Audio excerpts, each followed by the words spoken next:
Justement, on va dire ça en termes plus simples. Forêt ancienne, alors on va parler vraiment de ces forêts qu'on ne voit plus, hein, parce qu'on passe à côté, mais qui ont une histoire incroyable. Justement, parlez-nous, on est ici à Duchesnay, dans une de ces forêts anciennes-là. Parlez-nous de cette histoire-là. Qui l'a découvert et comment ça s'est fait?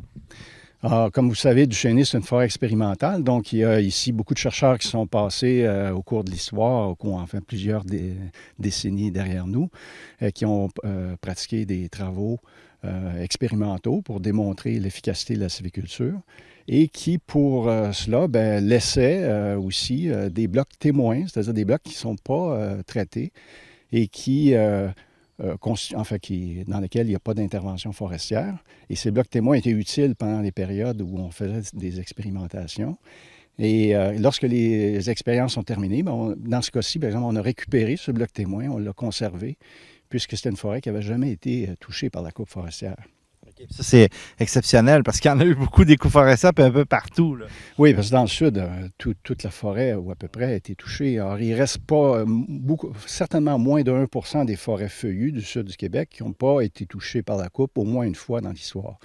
Et ici, à Duchesnay, on en a quelques petites parcelles qui ont été protégées dans le dernier siècle. Parce que c'était des blocs témoins de nos chercheurs.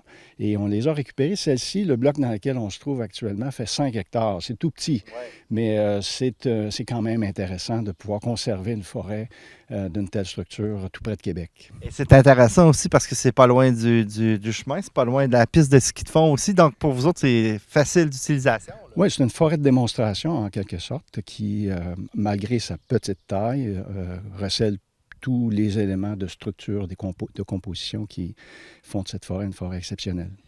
Là, ça fait quand même 10-15 minutes, nous autres, qu'on marche dans le bois et on a eu le temps de jaser un petit peu. Et moi, je trouve ça exceptionnel, le voyage qu'on a fait dans le temps ici. Parce que là, on a un petit exemple qu'on va vous montrer avec la même essence, mais dans 3 âges différentes. Mais il y a beaucoup d'histoires à voir et à raconter, justement, dans une forêt ancienne. Oui, une forêt ancienne, c'est une forêt qui évolue depuis très, très, très longtemps sans intervention humaine. Donc, dans le fond, sa structure, la façon dont son architecture, en fait, la façon dont elle se compose également, est entièrement naturelle. Il n'y a absolument pas d'intervention par l'homme qui ont pu en modifier la forme, l'allure. Alors, le bouleau jaune qu'on trouve, par exemple, dans une forêt qui est ici, qui est une érablière quand même, c'est dominé par l'érable à sucre, mais dans laquelle la deuxième essence en importance, c'est le bouleau jaune. Alors, le bouleau jaune, c'est une espèce qui peut atteindre des tailles considérables et des âges très élevés, près de 400 ans, peut-être même un peu plus dans certains cas. Et on a un arbre ici, d'ailleurs, derrière nous, qui sans doute fait près de 300 ans. Et qui est presque mort d'ailleurs. C'est un des faits importants, c'est que ces arbres qui sont sur place, en absence de coupe, ont pu vieillir, devenir sénescents, devenir malades et même en mourir sur place. De façon continue, de façon diffuse. Ces forêts anciennes, donc, sont composées d'arbres vivants de tout âge, mais également d'arbres morts qui restent sur pied pendant quelques décennies et qui finissent par tomber au sol. Donc, ce sont des éléments de structure qu'on ne retrouve pas à l'intérieur des forêts aménagées et qui sont des éléments importants pour la faune. Oui, parce que vous le dites un petit peu, c'est comme une espèce d'écosystème à l'intérieur, parce qu'il y a plein d'animaux qui s'en vont nicher dedans ou qui s'en vont se reproduire là-dedans. Oui, le bois mort, surtout le bois mort sur pied, celui qui est debout, ce qu'on appelle des chicots également, là. Alors, lorsqu'ils sont de forte taille, ils finissent par être creux à l'intérieur, parce qu'à cause de la pourriture du bois, ils se forment des cavités qui peuvent être assez larges. On peut parler de plusieurs dizaines de centimètres, jusqu'à 30-40 cm dans certains cas. Et ces très grandes cavités, qui sont un petit peu comme la cheminée une véritable cheminée, peuvent abriter des animaux de forte taille, dans certains cas. Raton laveur, par exemple, pourrait s'y introduire. Plusieurs grands mammifères, des oiseaux, des reptiles, des amphibiens, des insectes, évidemment. Donc, c'est un microcosme en soi, là, un arbre mort debout. Vous m'avez parlé de plus de 100 espèces qui pouvaient aller là-dedans. Oui, pas tous en même temps, parce qu'évidemment, ils ne cohabiteraient pas aussi facilement. Mais effectivement, on peut dire que sur la vie complète d'un arbre mort debout, il peut se succéder, saison après saison, jusqu'à une centaine d'espèces différentes qu'on connaît qui peuvent nicher ou tout simplement s'abriter à l'intérieur d'un tel.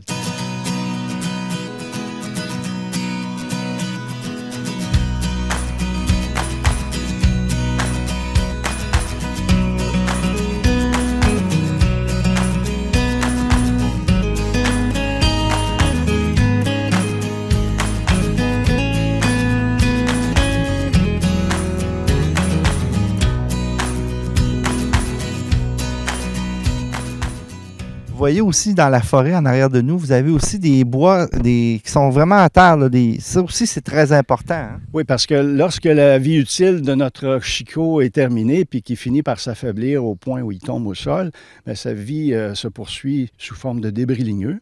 Et c'est encore le même principe. La faune s'y abrite.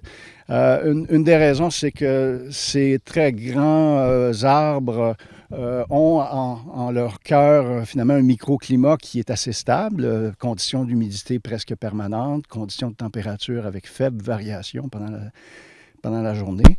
Donc là, on retrouve des conditions qui sont idéales pour la croissance de certaines colonies d'insectes, des champignons, et même un certain nombre de vertébrés, des amphibiens, par exemple, des salamandres qui se retrouvent à l'intérieur de ces habitacles, à l'intérieur du bois mort au sol. Est-ce qu'un arbre peut reprendre vie à partir de sa propre souche? Non, généralement pas, mais c'est sûr que la décomposition du tronc va faire en sorte que progressivement, il va s'intégrer au sol et redonner vie à d'autres, par exemple, parce que la germination des graines, on le sait, par exemple, dans le cas du bouleau jaune, va se faire en partie grâce à l'apport de matière organique à la surface de cette nature-là. C'est pour ça que quand on déboise une forêt, là, on n'est pas dans ce cas-là ici, mais je veux dire, c'est important de laisser, quand on parle des chicots, de laisser du bois à terre, justement, pour laisser à la faune le temps de refaire tout ça. Là. Oui, de plus en plus, on intègre à l'aménagement forestier des prescriptions de rétention de bois mort sur pied. On le fait dans des habitats spécialisés, plus fragiles, mais on le fait aussi de façon assez générale dans certains parterres de coupe où les bûcherons, si vous voulez, ou les opérateurs ont l'obligation de laisser sur pied un certain nombre de tiges de bois sénescents, de forte taille. Par exemple, des arbres qui ont une moindre valeur en raison des défauts, mais qui vont constituer des arbres morts sur pied là, pendant plusieurs décennies. Donc, ils sont laissés debout, alors qu'autrefois, on les couchait au sol. Là, on a parlé de notre arbre de 300 ans, mais il y en a un en arrière de vous à 100 ans, puis il y en a un plus jeune. J'aimerais que vous nous expliquiez un petit peu les différences. Oui, plusieurs viendraient ici dans la forêt ancienne puis diraient, finalement, j'aurais cru qu'il y aurait plus de gros arbres, mais dans les faits, les forêts anciennes de composition feuillue, comme les érablières, les forêts de bouleau jaune, ne forment pas des forêts, ce qu'on dit des forêts écouyennes, c'est-à-dire des forêts dans lesquelles les arbres ont tous le même âge. C'est pas ça. Ici, on trouve des forêts dans lesquelles il y a quelques arbres très, très vieux, puis on a de plus en plus d'arbres d'âge moyen et beaucoup d'arbres jeunes. C'est ce qu'on appelle une forêt inécouienne, c'est-à-dire beaucoup de jeunes, un peu moins d'arbres matures, puis très, très peu d'arbres vieux. C'est normal, c'est qu'au fur et à mesure que les arbres gagnent en croissance et en volume, mais ils prennent plus d'espace et vont éliminer progressivement des tiges alentour d'eux. Donc, il reste très, très peu de très vieux arbres à l'intérieur de ces forêts-là. Mais leur présence est essentielle. Ouais. Alors ici, par exemple, on n'a pas cherché très longtemps. On a alentour de nous, sur 5 hectares, certainement une vingtaine de très gros arbres de plusieurs centaines d'années. Mais c'est très peu si on compare l'ensemble des arbres. Le bouleau jaune, par exemple, on le retrouve alentour de nous actuellement, surtout toute leur taille. On en trouve, par exemple, une tige de 20 cm, une autre de 30 cm, on en a de 50, on en a de 1 mètre ou presque ici. Or, c'est la nature propre aux forêts anciennes de préserver comme ça des arbres de tout âge qui vont se succéder les uns aux autres au fil du temps. C'est ça, puis on considère la forêt ancienne comme dans son ensemble, pas nécessairement par ses individus. C'est ça, c'est-à-dire que l'arbre ne fait pas la forêt dans ce cas-ci. On recherche dans nos forêts anciennes toujours la preuve que les plus vieux arbres sont bien morts de leur belle mort, c'est-à-dire donc normalement, ce serait normal de trouver dans toutes les forêts anciennes au moins une tige qui a atteint le maximum de longévité pour son espèce. Dans le cas du bouleau jaune, une tige de 300 ans et plus, par exemple, serait exigée dans une forêt ancienne.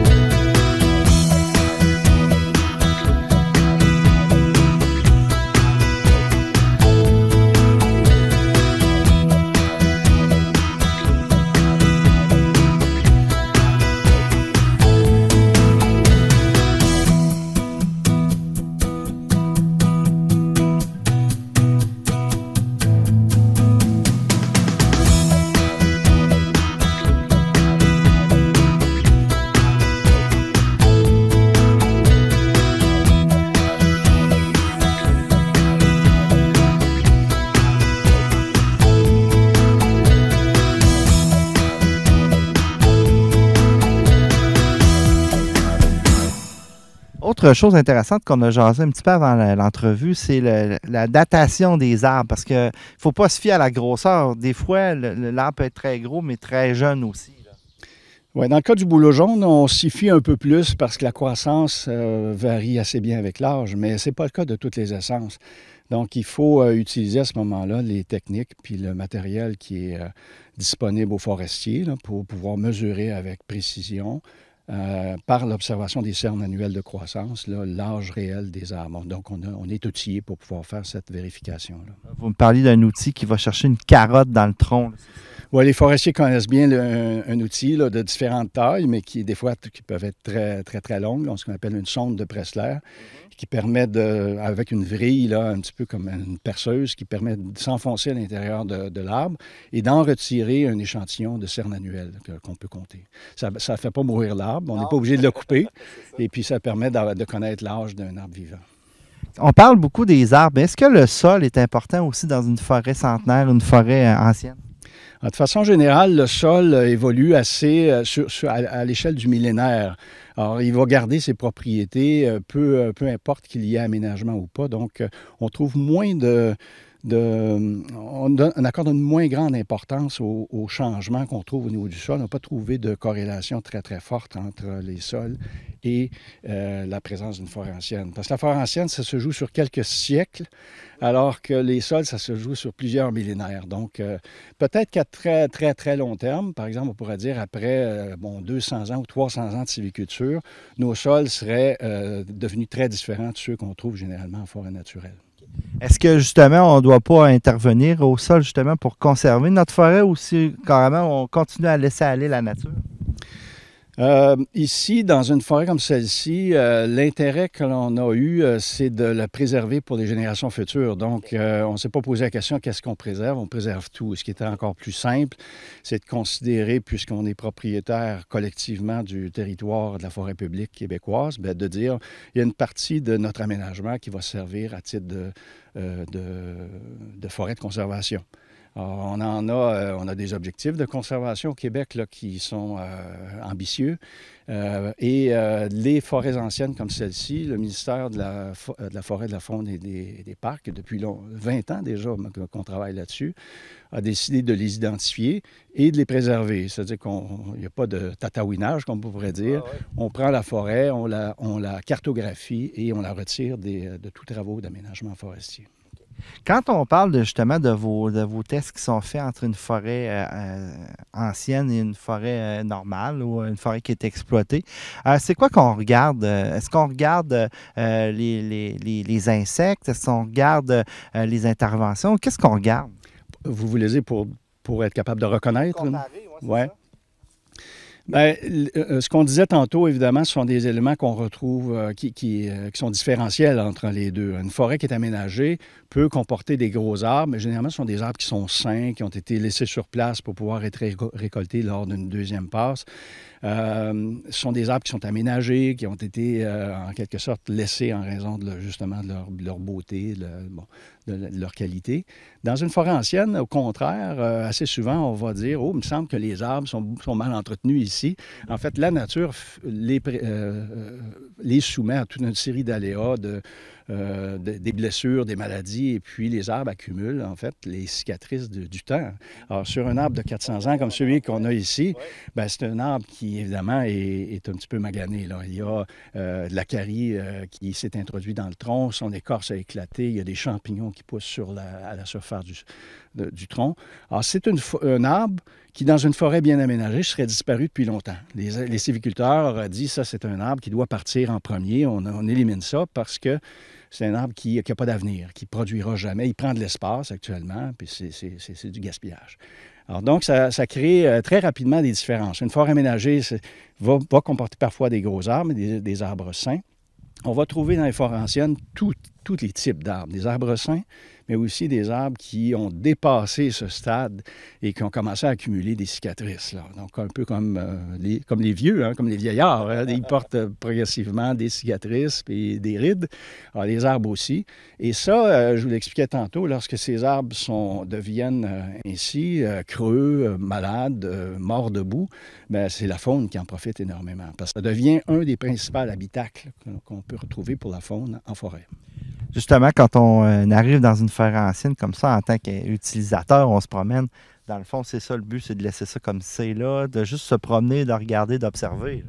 Oui, parce qu'on retrouve ici aussi, à cause de cette absence de modification qui est causée par l'aménagement forestier, on peut y retrouver aussi des espèces sensibles qui vont être restées ou qui vont avoir été préservées à l'intérieur d'une forêt ancienne, parce que, justement, il n'y a pas eu trop de brassage, il n'y a pas eu trop de modifications, notamment des modifications de lumière.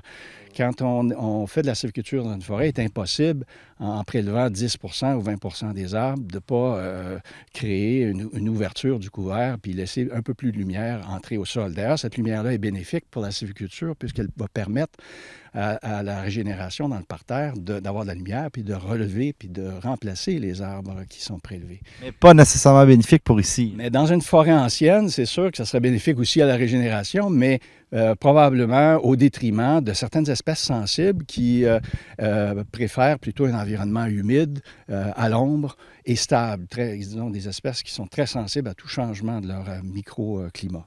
Alors, on disait tantôt que certaines sont si sensibles qu'elles vont s'enfouir à l'intérieur des débris ligneux au sol pour justement avoir un microclimat totalement stable. Donc, ça montre à quel point certaines espèces sont peu enclines à s'adapter à des changements dans le microclimat de la forêt.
Ces forêts anciennes, donc, et ça, on parle de stabilité sur des millénaires. Alors, c'est suffisamment long pour pouvoir permettre de voir apparaître des changements dans la diversité de ces forêts-là par rapport à celles qui sont aménagées aujourd'hui.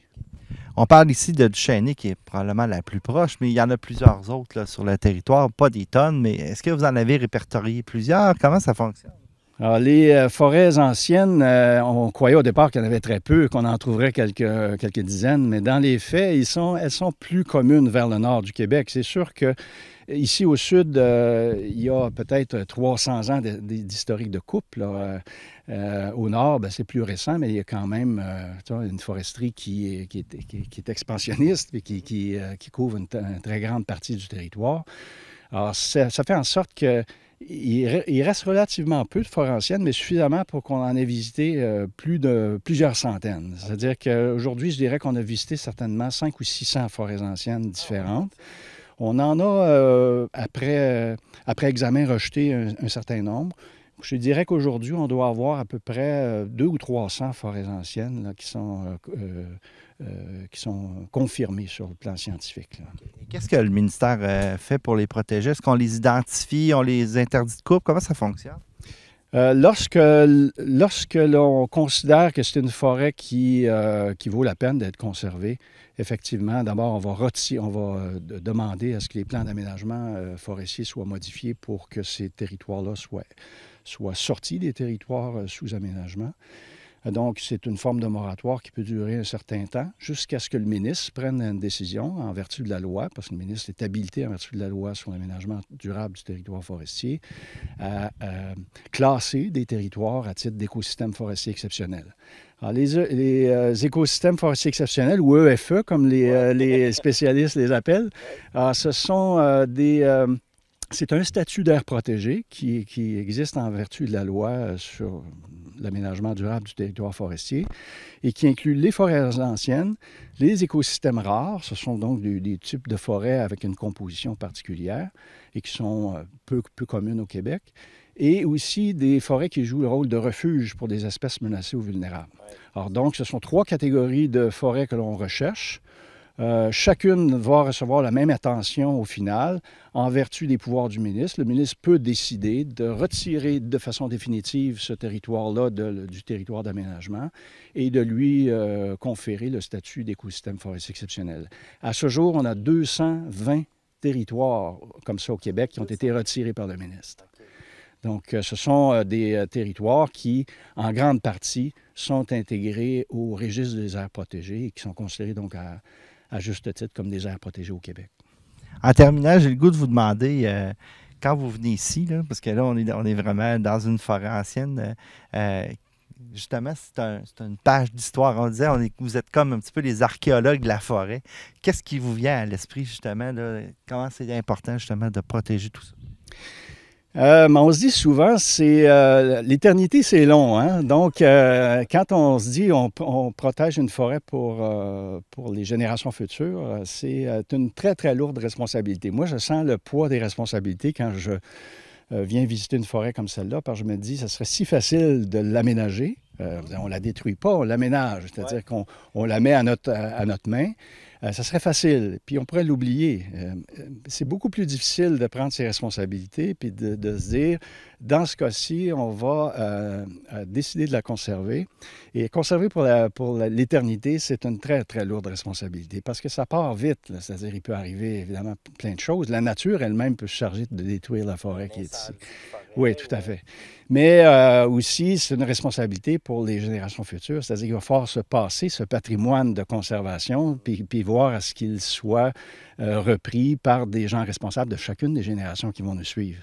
C'est beau de le dire, on va le faire pour 1 fois, 2 fois, pour 100 ans, mais c'est pour des milliers et peut-être des dizaines de milliers d'années que l'on veut voir une forêt comme celle-là être préservée. Donc, c'est une très lourde responsabilité pour l'avenir.